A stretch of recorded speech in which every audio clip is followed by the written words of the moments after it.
Meus seguidores da RDK, eu sou o jornalista Elton de Andrade, acompanhado aqui nos bastidores com a Classi, também jornalista e professora. Né? E na frente um ex-professor que não gostava de botar fumo, e nem ser professor. E agora é vendedor de máquinas. Vamos ver se ele gostava. Vamos ver. Vamos ver se ele gostava.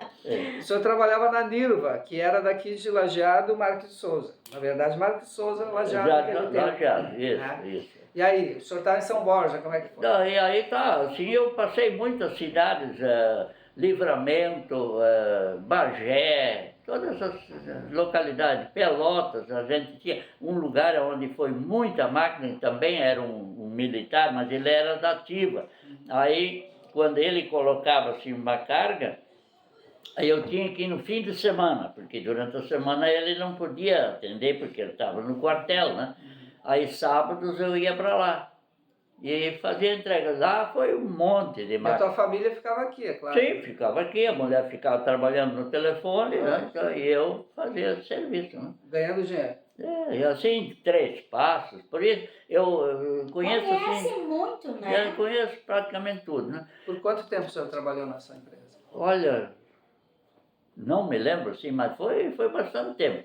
Aí, depois foi indo, aí deu aquela época da Revolução, que eles falam, outros dizem que não foi Revolução, em 1964, né? Aí ali até começou a história de São Borja. Aí nós estávamos parados, esperando os acontecimentos, tudo por aí, não adiantava sair, não tinha combustível. Vocês não vendiam, né? Aí parou, aí uma semana e pouco, aí não, né? E aí quando acalmou tudo, aí eu cheguei no escritório, perguntei, e agora, para onde é que eu vou? Aí o chefe disse, tu vai para São Borja. Eu digo, não, tá brincando, porque a história começou lá para São Borja, né? Porque os homens, os grandes eram de lá, né? Mas eu fui. Fui para lá, encontrei o vendedor lá, que foi tudo tranquilo, né? E assim foi indo. Aí depois dessa revolução, aí tinha o Milton Campos, que era o ministro da Economia. Ele não permitiu financiamento, era tudo no dinheiro, não tinha financiamento.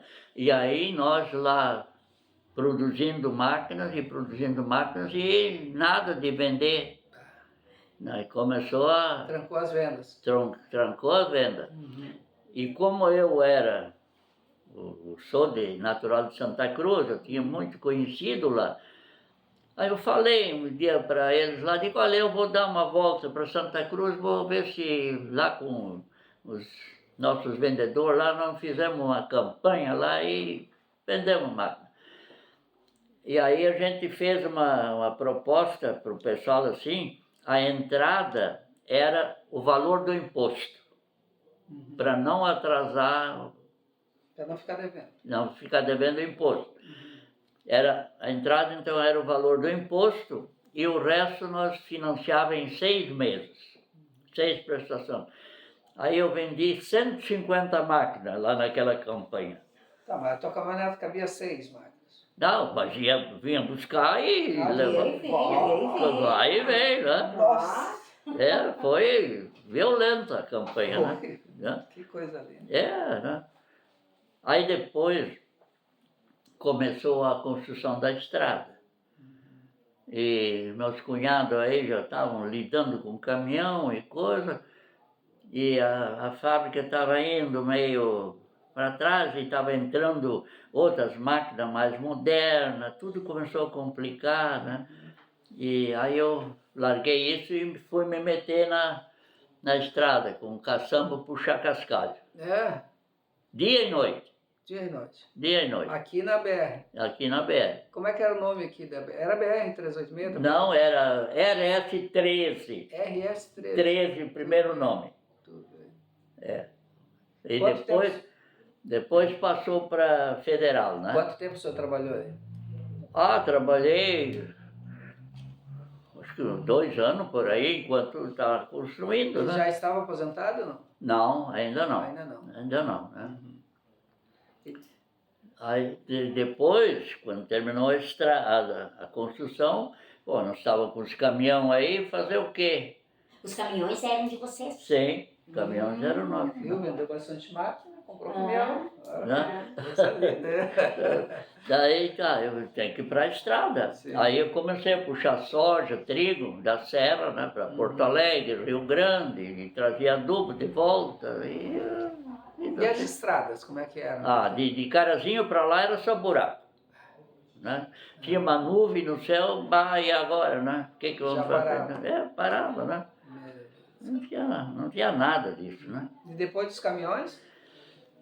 Aí depois dos caminhões, aí foi um caso assim, eu e meu cunhado, que hoje ele é falecido já, nós tínhamos 2 caminhões. A nossa firma, assim, em particular, ele tinha o posto de gasolina ali, que hoje os filhos ainda têm, Sim. mas eu só tinha parte nos 2 caminhões. E aí o médico, um dia, eu sempre sentia um pouco de aperto, fui lá no hospital, aí ele me consultou e tal, e disse, ó, não pode mais trabalhar com caminhão. Aí me mandou para Porto Alegre, veia dilatada, e é uma confusão tudo. E eu cuidando e tal, me recuperei. E um motorista que eu tinha, e eu estava em Porto Alegre, e vim até Canoas comprar uma peça, e eu sabia onde ele estava, e eu ia até lá para vir junto com ele. Nesse meio tempo passou um amigo, eu fui na parada de ônibus para ir para Porto Alegre, passou um amigo meu daqui, fez sinal, quer ir junto? Pô, o que eu vou fazer lá? Peguei a carona e vim para casa. E o cara bêbado pegou o caminhão de noite, veio para cá, em vez de pegar a BR ali, ele foi reto. E lá em Esteio, naquele arco lá ele fez a volta e ficou na mesma pista. E ali na Trorião tem aquela pontezinha assim, lá ele pegou um Chevette com 5 advogados. Teu funcionário. Meu funcionário.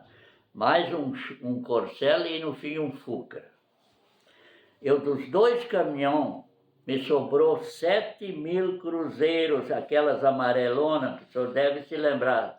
7, o resto foi tudo. Paguei toda a despesa, fizemos um acordo, eu paguei tudo.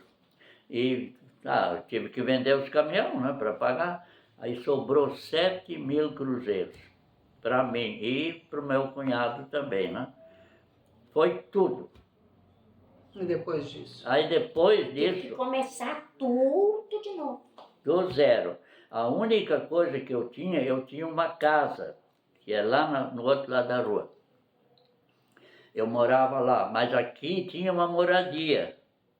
E a mulher que era telefonista, ela trabalhava até as 10 horas da noite e tal.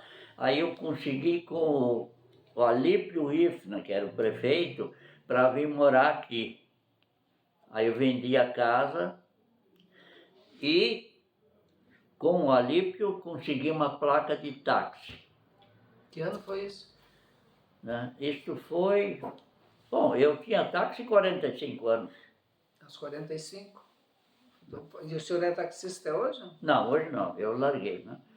E aí eu pedi uma placa por intermédio do subprefeito aqui, então, aí o Alípio mandou dizer assim, se ele assinar a ficha no meu partido, eu dou a placa. Eita. Pô, o que eu ia fazer, né? Assinei. Assinei, claro. E aí veio a placa e trabalhei 45 anos. Agora, na epidemia ali, a minha filha, meu filho também, para, mas a gente sempre entrava um pouquinho de dinheiro, né? Mas um dia eu peguei uma senhora ali na linha Bastos, estava bem ajeitadinha, eu quero ir no banco. Foi no banco, foi na viagem, ela disse, esse vírus não pega ninguém, isso tudo é conversa. Eu digo, mas como que a senhora me fala isso? Não, eu estou com meu marido e os 2 filhos em casa. E eu não pego, e ela sentada do meu lado. Digo, chega, não quero mais estar. Que vim direto aqui na prefeitura, diz, ó, pode riscar meu nome. Não quero mais, né? E tu pegou o corona? Não peguei, e o meu pessoal todos pegaram. Aí, homem forte, é isso, homem forte e empreendedor, né? Não Sim, mas peguei. aí o senhor já estava aposentado. Sim, eu estou 32 anos aposentado. Ah, já 32. É. Tá, mas Quer dizer, eu acho que até mais, de 1972. E não, 30, 70 já dá 30. E mais 20, quase 50. Em 1972 me aposentei. E parou de trabalhar com táxi quanto tempo? Agora, 2 anos. Na pandemia. Ah, 2 anos. É, por aí, E o né? que o senhor vai fazer agora? Estou trabalhando para a comunidade. Olha só. Olha. Estou trabalhando para a comunidade. Eu sou presidente do CONCEPRO, sou presidente da comunidade evangélica, sou presidente da sociedade escolar, que vai completar os 100 anos, né? E em tudo que é lugar. Quando tem alguma coisa, como é que é? Tu sabe isso, sabe aquilo, né? É uma biblioteca ambulante. É, né? A sua religião é evangélica, né? É, O senhor já falou, né? É. O que o senhor faria novamente? Se tivesse que fazer de novo? Plantar fumo? Não. Eu ia pegar um táxi. De novo? É. Ué. O táxi, olha, eu vou dizer outra coisa assim. Aqui tinha 3 táxis. Ninguém ia para Porto Alegre. Ah. Eu vou a Porto Alegre hoje ainda, se precisa. Não tem lugar onde eu não ia em Porto Alegre. É só me dizer o endereço, porque, né?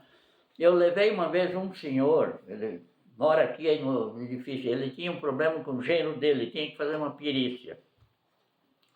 Aí ele veio lá em casa, tu me leva, e assim, vê, me ajuda um pouco, o rapaz está ruim. E, tá, digo, eu te levo lá, mas tu tem que me dar o endereço. Não, pode deixar. Aí era para sair daqui pelas 4 horas, porque lá era antes da noite a perícia. Ele me deu o endereço, era a rua transversal do Instituto de Cardiologia, sabia certinho. Aí eu fui, parei na frente e eu disse, pode desembarcar. É aqui? Digo, é aqui sim. Tem desembarca que eu vou botar o carro para o outro lado. Aí entrei junto, ajudei ele, tá, foi atendido logo, estava marcada a hora. E aí vim embora. E a mulher, a filha dele, eles moravam em Lajado, e ele tinha levado a mulher junto para lá. Aí nós paramos lá, aí a mulher, vocês já estão de volta aí, agora nós ia fazer uns bolinhos e coisa, né? Nós estamos aí, né? Aí o cara depois só dizia assim, o melhor taxista que tem por aí é fulano, esse não tem lugar onde ele não vai, né? Tu não parava nunca, então? Não, eu era o mais requisitado aqui, assim, né? E tu tem saudade de quê? Olha, saudades.